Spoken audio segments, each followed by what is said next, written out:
what is embalming procedure या embalming process?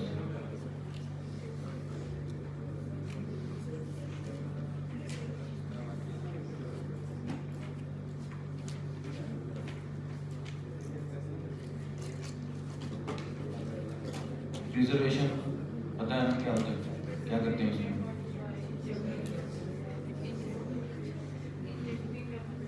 It is a procedure for preserving the dead body या preservation of dead body with certain chemicals या embalming fluid इसको कहते हैं, ठीक है?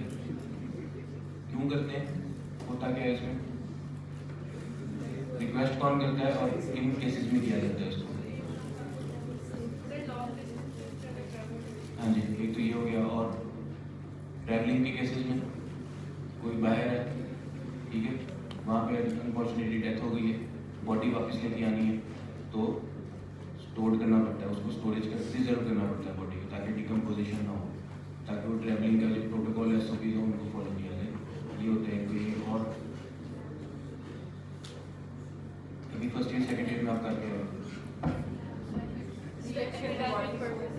स्टडी रिसर्च पर्पसेस के लिए या डिसेक्शन वगैरह करते हुए या बॉडी पे रिसर्चेज होती हैं, फोरेंसिक साइंस लैब के अंदर भी बॉडीज का प्रिजर्व करके उनमें किया जाता है, ऑर्गन्स को भी किया जाता है, बॉडी को भी किया जाता है, ठीक है।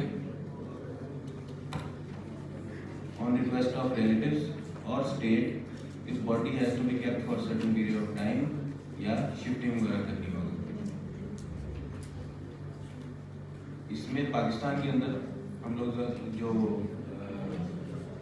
इतना ज़्यादा फॉलो नहीं किया जाता है, USA वगैरह में बाहर से ये होता है ना कि जब आफ्टर डेथ वो उसको एक इवेंट की तरह करते हैं कि जब सारे इकट्ठे होंगे, या देख लो कहीं इकट्ठे होंगे सारे तो फिर हम इसको फ्यूनरल करेंगे। बल्कि मैंने देखा भी था, एक दो में गया था जब, तो वहाँ पे सामने हमारे थे उनके नेबर्स, उनके ब्रदर की डेथ हुई थी, गिर के हेड इंजरी हुई थी, तो उन्होंने एम्बाल्मिंग करा के बॉडी को प्रिजर्व किया कि जब कभी 1 मंथ बाद या इतने दिन बाद इकट्ठे होंगे तो फिर हमने फ्यूनरल करना है। तो वहाँ पे तो ये प्रोसेस है पूरा। पाकिस्तान में इतना ज़्यादा इस तरह से प्रिजर्व नहीं किया जाता, लेकिन प्रोसेस इसका यही है, बेसिक प्रिजर्वेशन। यहाँ पे ज़्यादा डिसेक्शन ऑफ बॉडीज और रिसर्च पर्पसेस के लिए किया जाता है।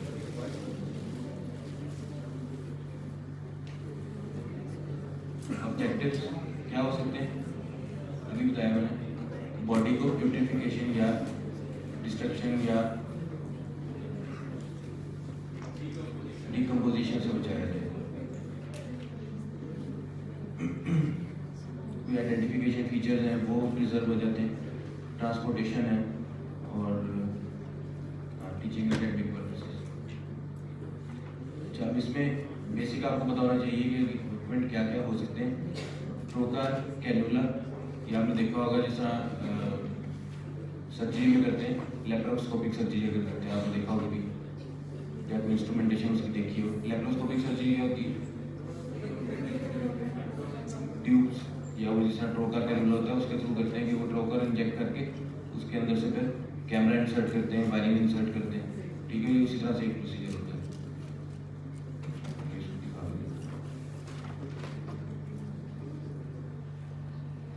इस टाइप का ये होता है।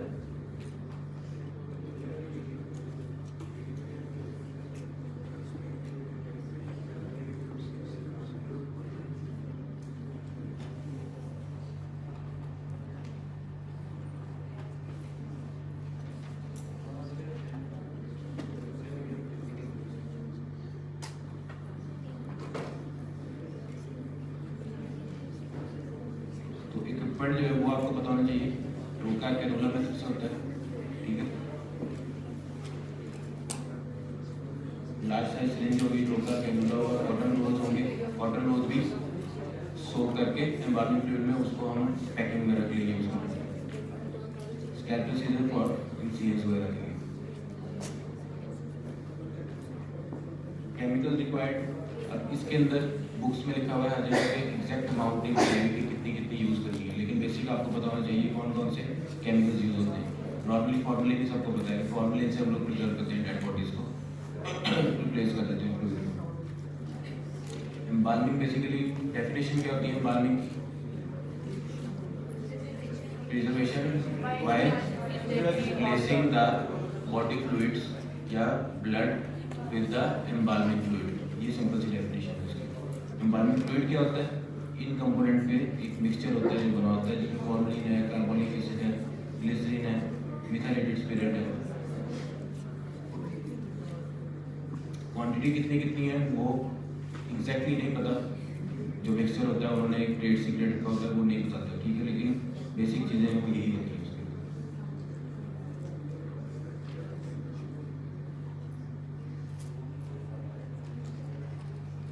जो प्रोसीजर यूज किया जाता है, एक है आर्टीरियल मेथड, एक है ट्रोकार मेथड।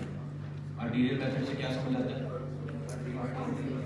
जो वेस्कुलर सिस्टम है उसको हमने रिप्लेस करना है, ब्लड को हमने रिप्लेस करना है विद एम्बाल्मिंग, ठीक है। तो किस तरह से करेंगे वो आइडिया।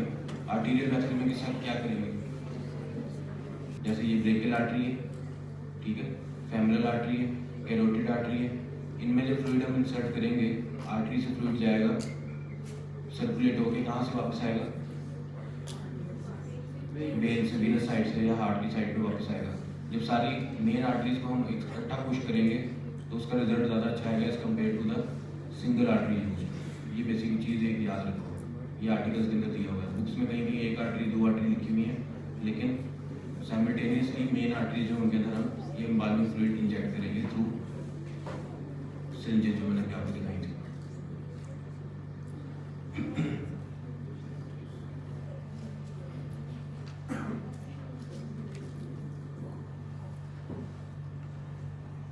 ये जो मैंने आपको बताया कि embalming fluid is introduced into the artery till it come out from the opposite side of when या हार्ट के थ्रू। उसमें फिर हमने वो प्रेशर के साथ लगाई थी मशीन जो उसको कलेक्ट कर रही होती है साथ साथ।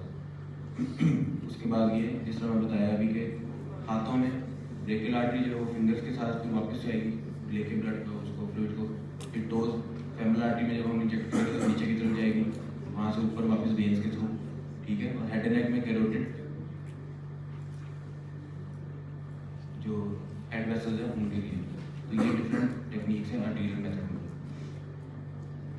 ट्रोकार मेथड क्या होता है? जो भी मैंने आपको दिखाया था ट्रोकार और कैनुला, उसमें हॉलो ऑर्गन्स या पेरिटोनियल कैविटी जो है उसमें से एयर को और जो पेरिटोनियल फ्लूइड होता है उसको रिमूव कर लेते हैं। स्टमक या जो भी हॉलो ऑर्गन्स हैं उनके फ्लूइड को रिमूव कर लेते हैं, सक कर लेते हैं और उनको फिल कर दिया जाता है विद एम्बाल्मिंग फ्लूइड। ये इतनी सी चीज़ है बेसिकली, आपको पता होना चाहिए बस, एनफ, ठीक है।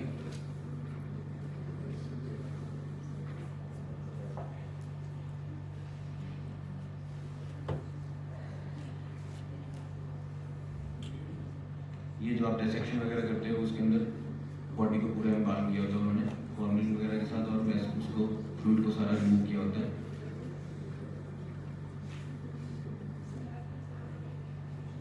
और एम्बाल्मिंग करने के बाद बॉडी को कम्प्लीटली स्टिच किया जाता है, उसको पैक किया जाता है और उसके बाद क्लीन करके प्रिजर्व किया जाता है, स्टोर किया जाता है प्रोटोकॉल्स के साथ जो भी वहाँ पे कंट्री के फॉलो होते हैं, ठीक है। तो ये आप फोरेंसिक का जो एम्बाल्मिंग है, प्रोसेस ऑफ एम्बाल्मिंग क्यों किया जाता है, किस तरह किया जाता है, किन कंडीशन में किया जाता है, इतना आप लोगों के लिए कहना है, ठीक है।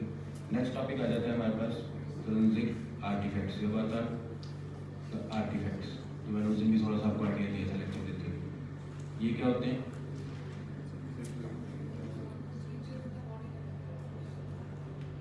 आफ्टर भी या ड्यूरिंग, मैंने आपको एक पीरियड बताया था। Any change introduced into the body, ठीक है, आफ्टर डेथ या जब वो डेथ प्रोसेस चल रहा हो उसमें, उसको हम कहते हैं artefact.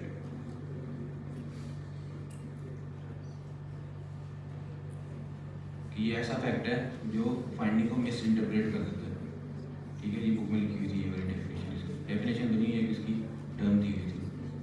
Any finding, change or cause introduced into the body after death which leads to misinterpretation as antemortem finding, ठीक है।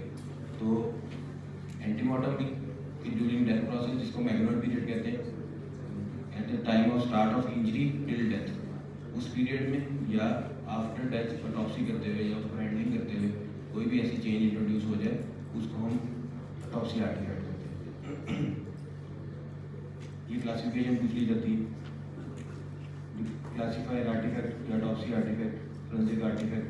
इसमें प्री ऑटोप्सी है, एगोनल आर्टिफैक्ट्स, रिससिटेटिव आर्टिफैक्ट्स और introduce during handling of the body due to changes of the body, third party artifacts या during autopsy. अब ये pre autopsy वाले जो है एगोनल आर्टिफैक्ट्स, इनमें क्या होता है? एगोनल का क्या मतलब है? अभी मैं आपको बताया, लेट्स सपोज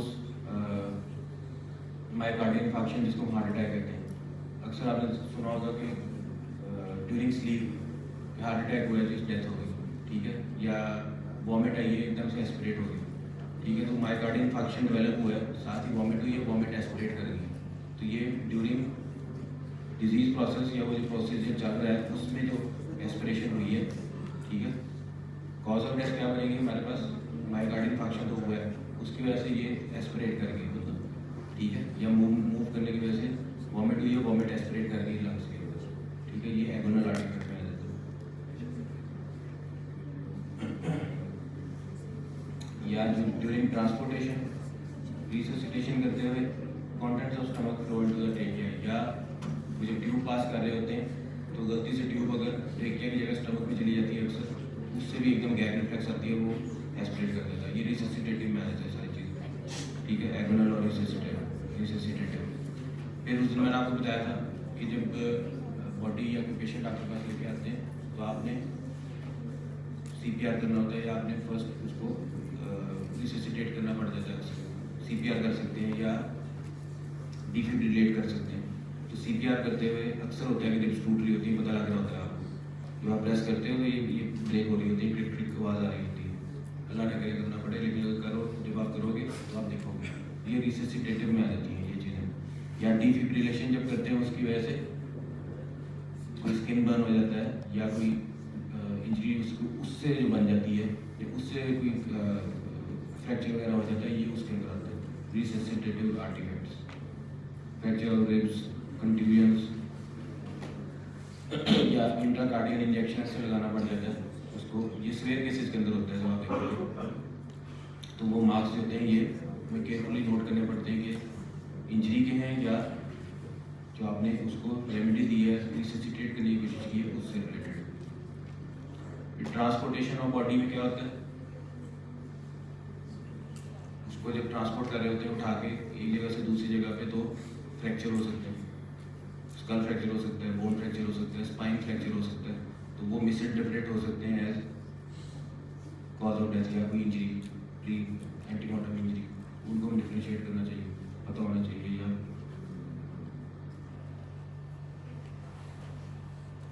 लाइपोमोटिस क्या होता है?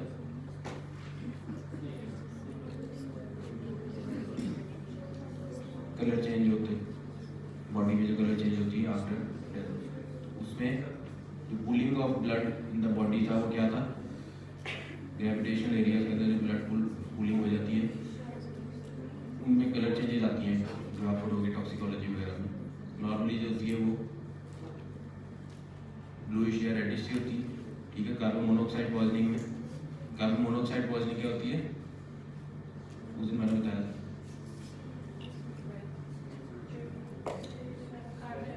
ये हीटर वगैरह जो चलाते हैं सर्दियों में, बहुत ज़्यादा न्यूज़ देखते हो आप, उसमें जो गैस रिलीज हो रही होती है कार्बन मोनोऑक्साइड होती है, बहुत ज़्यादा पॉइजनिंग होती है विंटर्स के अंदर। या एक मरी में इंसिडेंट हुआ था, कार्स ब्लॉक हो गई थी, उन्होंने कार्बन मोनोऑक्साइड और कार्बन डाइऑक्साइड की वजह से सारी इनहेलेशन करके उनकी डेथ हुई थी। तो उसके अंदर जब कार्बन मोनोऑक्साइड पॉइजनिंग होती है तो चेरी रेड डिस्कोलेशन आती है। क्यों? कार्बन मोनोऑक्साइड जो है वो ऑक्सीजन को डिसोसिएट करके साथ लग जाता है, ठीक है। उसकी कलरिंग क्या आती है ब्लड के अंदर? ब्राइट पिंक या चेरी रेड। तो बॉडी के ऊपर जो लिविडिटी या कलर चेंज आएगी वो पिंकिश या चेरी रेड कलर में होगी।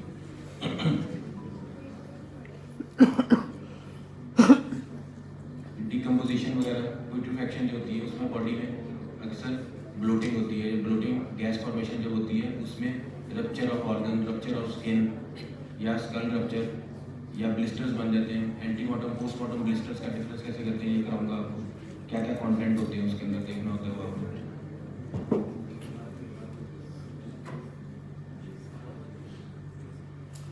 थर्ड पार्टी आर्टिफैक्ट्स, ये डिकम्पोजिशन वगैरह की वजह से बग्स वगैरह आ जाते हैं, मैकेट्स वगैरह आ जाते हैं, या अगर बॉडी कहीं पे पड़ी हुई है तो उसको इंसेक्ट बाइट या ये जो एनिमल वगैरह हैं वो खाने की कोशिश करते हैं, तो ये आर्टिफैक्ट उसमें सारा आ जाता है, उसको आइडेंटिफाई किया जा सकता है आराम से बाइट्स वगैरह देख के, पता होना चाहिए।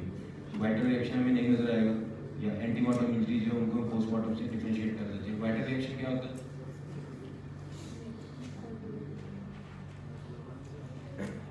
ये पानी गर्म हो रहा है, हाथ लग गया आपका इस पर, ठीक है, एकदम से आपने ऐसे किया तो यहाँ पे रेडनेस डेवलप होगी, ठीक है। इनिशियल रिएक्शन ये होता है इन्फ्लेमेटरी रिएक्शन, या उसका स्किन का रिस्पॉन्स इन्फ्लेमेटरी, ये वाइटल रिएक्शन होता है इनिशियल, बर्न से या किसी भी इंजरी से।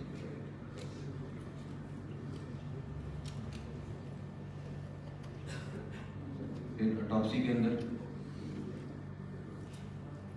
ऑटोप्सी करते हुए, जैसा मैंने आपको उसमें बताया था कि स्कल ओपन करते हैं, जब आप देखोगे ऑटोप्सी करने जाओगे तो इंसिजन देते हैं, mastoid to mastoid skin flap remove करते हैं, उसको ऑन करके इलेक्ट्रिक सॉ होती है उसको कट करते हैं, ओपन करते हैं। तो ओपन करते हुए मेनिंजेस रप्चर हो जाए, ब्रेन में कोई उसकी वजह से इंजरी हो जाए, इंजरी मतलब कोई वुंड बन जाए उसकी वजह से, या जो मैंने आपको बताया था कि वो बॉडी सब ओपन करते हैं स्टर्नम से, तो वो जब उसको ओपन कर रहे थे तो वहाँ से कोई इंजर रप्चर जो है हो जाए, ऑर्गन रप्चर हो जाए या फर्दर ब्रेकेज हो जाए, तो प्री एंड पोस्टमार्टम या ड्यूरिंग ऑटोप्सी पता होना चाहिए कि क्या चेंजेस बाद में डेवलप हुई हैं या क्या चेंजेस पहले थी उसके अंदर, पहले रेडियोलॉजिकली और हर चीज़ देखी होती है अगर हमने।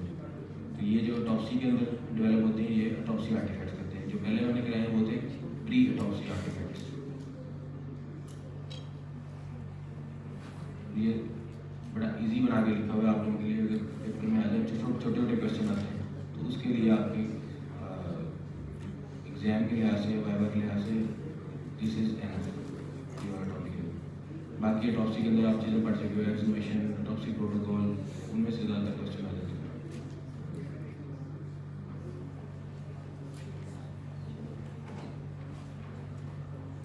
ये मैं आपको बता चुका हूँ। Artifacts introduced at any stage may result in misinterpretation of findings, so special care should be taken to prevent them. Proper investigation, proper history of the case और autopsy में proper उसकी handling और proper उसकी autopsy जो है वो ज़रूरी है एज अ डॉक्टर। तो मैं आपको डॉक्यूमेंटेशन का भी बार बार कहता हूँ कि डॉक्यूमेंटेशन करते हुए भी ख्याल रखा करो जो आप करोगे इंशाल्लाह, ठीक है। तो ये दो टॉपिक हो गए आपके, आर्टिफैक्ट और एम्बार्मिंग। फिर कलेक्शन ऑफ विसरा, प्रिजर्वेशन और डिस्पैच, इसका मैंने थोड़ा सा आपको आइडिया दिया था पिछले लेक्चर के अंदर, कोई आइडिया उसका कि रूटीन विसरा कौन से कलेक्ट करते हैं ऑटोप्सी में, स्पेशल विसरा कौन से कलेक्ट करते हैं ऑटोप्सी में, उनको प्रिजर्व कैसे करते हैं, डिस्पैच कैसे करते हैं, कोई बताया आपको? हाँ जी, अच्छा बुक्स में दिया हुआ है रूटीन विसरा, जिसमें ऑटोप्सी अगर हुई है और आपको शक है कि इसमें कोई पॉइजनिंग का एविडेंस हो, पॉइजनिंग का कोई शक है उसके अंदर, तो ऑटोप्सी के अंदर routine viscera are always collected. वो रूटीन विसरा जो है वो आपने 4 बॉटल्स वाला जो पढ़ा है, तो बुक्स के अंदर एग्जाम के अंदर ये चलता आ रहा है कि 4 बॉटल्स है। बॉटल 1 में स्टमक विद कंटेंट, बॉटल 2 में parts of small intestine, portion of large intestine या proximal small intestine with 100 ml contents, bottle 3 में लिवर का portion along with gall bladder और स्प्लीन, किडनी के पोर्शंस, ठीक है। बॉटल 4 में जो भी प्रिजर्वेटिव यूज़ किया गया है। अब ये अक्सर स्टूडेंट ये करते थे कि बताते थे कि बॉटल 4 में प्रिजर्वेटिव है बाकी 3 में नहीं है। वो बॉटल 4 जो है वो कंट्रोल है। कोई भी आप जब सैंपल भेजते हो या कोई भी, चाहे वो केमिकल है चाहे हिस्टोपैथोलॉजिकल है या कहीं भी आप जब सैंपल आप भेजोगे तो एक कंट्रोल स्पेसिमन आपने भेजना होता है। प्रिजर्वेटिव अगर आपने जो भी डाला है उसका कंट्रोल भेजना होता है ताकि वो उसको चेक कर सके। अगर इसमें हमने केमिकल एग्जामिनेशन के लिए भेज रहे तो हम हाइपर सैचुरेटेड सलाइन भेजते हैं ताकि वो विसरा को डिहाइड्रेट कर देता है without changing the internal composition. कोई अगर पॉइजन पड़ा हुआ है, कोई ड्रग्स पड़ी हुई है, कोई लीव्स हैं, कोई टैबलेट्स पड़ी हुई हैं, उनको नहीं वो डिस्ट्रॉय करेगा। फॉर्मेलिन डाल देंगे, कोई और प्रिजर्वेटिव डाल देंगे तो मैंने उस दिन भी बताया था वो क्या करेगा, it reacts with the poison, chemical change आ जाएगी, पॉइजन को डिस्ट्रॉय कर देगा, टैबलेट्स को डिजॉल्व कर देगा, या कोई भी ऐसी चीज़ हो सकती है जिससे आपकी फाइंडिंग डिस्ट्रॉय हो सकती है। तो केमिकल एग्जामिनेशन के लिए जो भी आप प्रिजर्वेटिव यूज़ करोगे वो ये है, और ये सैम्पल बॉटल वाइज जो है यूज़ करने हैं। अब बुक्स में तो ये दी हुई है बॉटल्स, ठीक है, लेकिन जब हम फोरेंसिक साइंस लैब पे गए थे तो वो लोग कहते हैं कि हम इसको फॉलो करते हैं प्रोटोकॉल को, ये वाला, ये उन्होंने फॉर्म बनाया हुआ वेबसाइट पे कि विक्टिम अगर नेम पता है, टाइम ऑफ इंसिडेंस, ये चीज़ें, एमएलसी क्या होता है, फुल फॉर्म क्या है एमएलसी की, मेडिको लीगल केस, या पीएमआर फुल फॉर्म क्या है, पोस्टमार्टम रिपोर्ट नंबर, ठीक है, ये नंबर होता है, टैग उस बॉडी का टैग होता है, ये मेंशन करते हैं, हिस्ट्री वगैरह भी लिखते हैं। फिर उन्होंने ये चीज़ें दी हुई होती हैं फॉर्म के अंदर जो आपने फिल करनी होती है। ये उन्होंने कहा है कि इस तरह से भेजना चाहिए, लेकिन बुक्स में या एग्जाम में या जो फॉलो किया जाता है अभी भी पुराना मेथड में ये बॉटल देना, ठीक है, लेकिन वो कहते हैं कि हम लोगों ने फॉर्म बना दिए हैं इस तरह से, इसमें आपने ये चीज़ें फिल करनी है, जो आप भेज रहे हो उसको टिक करिए और इतना इतना हमें चाहिए। लेट्स सपोज ब्लड है, 10 ml blood preserve sodium fluoride या पोटेशियम ऑक्सलेट, तो इस तरह से आपने भेजना है वो लोग कहते हैं, ठीक है, लेकिन अगर एग्जाम में आपको आता है पूरी की बनी होती है वो वही है जो बुक्स में लिखी हुई है 4 बॉटल्स वाली, ठीक है, लेकिन ये शेयर मैं कर दूँगा डॉक्यूमेंट आपके साथ कि पंजाब फोरेंसिक साइंस लैब वाले क्या कहते हैं, वो ये वाले इसको कहते हैं कि हमारे पास जो प्रैक्टिकली जो किया जाता है वो ये इस तरह से फॉलो किया जाता है। अब वो एक बंदा वहाँ पे हम विजिट कर रहे थे, वो हमें कह रहा था कि पूरा स्टमक उठा के भेज देते हैं, but we don't need it, हमें वो पोर्शन चाहिए होता है जो उसका लोअर पोर्शन होता है जहाँ पे वो कलेक्शन हुई होती है, ठीक है, तो ये इस तरह से थ्योरीज बनी हुई। यूरिन है तो सबमिटेड ऑल अवेलेबल, एस्पिरेट कर लेंगे उससे ब्लैडर वगैरह से। स्टमक कंटेंट्स लीवर, अब इसमें ये लिखा हुआ है not more than 100 grams saturated saline, तो ये मैं शेयर कर दूंगा डॉक्यूमेंट। ये है फॉर प्रैक्टिकली कि किस तरह से फॉर्म हम रेगुलर फॉर्म जो है वो पंजाब फोरेंसिक साइंस लैब के अंदर वो फॉलो करते हैं, लेकिन जो आपको एग्जाम में पूछा जाता है या की बनी होती है वो वही है 4 बॉटल्स, गलत वो भी नहीं है, लेकिन वो प्रोटोकॉल उन्होंने कहा वो बनाया हुआ है पंजाब फोरेंसिक साइंस लैब में, क्योंकि नहीं बनी थी तो उन्होंने एक प्रोटोकॉल बना दिया था, लेकिन जो आप टॉप सेक्शन जाके देखोगे लॉन्डाइकॉल वगैरह में वो उसी तरह बॉटल्स के अंदर ही कर रहे हैं कि प्रिजर्व किया, उसको लेबल किया, लेबलिंग के अंदर ये चीज़ें आ जाती है, मैं नाम बताइए, यही चीज़ होती है। पोस्टमार्टम किसने किया है, डॉक्टर का नेम, सिग्नेचर, डेट, टाइम, ये बेसिक लेबलिंग जो है वो यही है जो ऊपर, ठीक है, डॉक्यूमेंट शेयर कर दूँगा आपके साथ ही। उसके बाद उसको बॉटल को डिस्पैच कर दिया जाता है थ्रू पुलिस ऑफिसर, ये तो आ गया इसके लिए। फिर उसके लिए आपको मैंने बताया था हिस्टोपैथोलॉजिकल एग्जामिनेशन के लिए क्या करते हैं, histopathological, histo means tissue sample आपने लिए, पैथोलॉजिकल उसकी पैथोलॉजी वगैरह देखने के लिए, डिजीज माइकार्डियल इंफार्क्शन है उसकी चेंजेस देखनी है हार्ट के अंदर क्या है, तो हार्ट का सैंपल लेके उसको प्रिजर्व करके फॉर्मेलिन फिर हम सेंड करते हैं। अब हिस्टोपैथोलॉजिकल में हम फॉर्मेलिन क्यों यूज़ करते हैं, क्योंकि हमने टिश्यू देखना होता है, हमने ये नहीं देखना कि पॉइजन है इसके अंदर कौन सा है कौन सा नहीं, फॉर्मेलिन उसको फ्रीज कर देती है सैंपल को, तो वो ख़राब नहीं होता, टिश्यू सैंपल इंजरी होगी तो वही फ्रीज हो जाएगी, नजर आ जाएगी आ जाएगी, तो ये बेसिक इसका डिफरेंस जो आपको पता होना चाहिए biology. Chemical examination, chemical examiner को भेजना है, रूटीन भी साथ होते हैं, सुपर सैचुरेटेड सलाइन में डालते हैं, वो क्या करता है डिहाइड्रेट कर देता है स्पेसिमेन को विदाउट चेंजिंग द कंपोजिशन, और फॉर्मेलिन जो है वो क्या करती है फ्रीज कर देते हैं टिश्यू सैंपल को, हिस्टोपैथोलॉजिकल सैंपल्स होते हैं उनके लिए भेजते हैं, चाहे ब्रेन है चाहे लंग्स है, ये डिफरेंस बेसिक आपको पता होना चाहिए, ये भी आपसे शेयर करूँगा। कराची में मैडम ने भी कराया था, मैंने भी आपको आइडिया दिया था, तो ये बार बार आप लोग गलतियाँ करते हो उसके वाइवा के अंदर उसकी, तो ये पता होना चाहिए बेसिक। ये था बेसिक टॉपिक टॉक्सी का, 23rd को आपका टेस्ट है जो शेयर कर दिया था।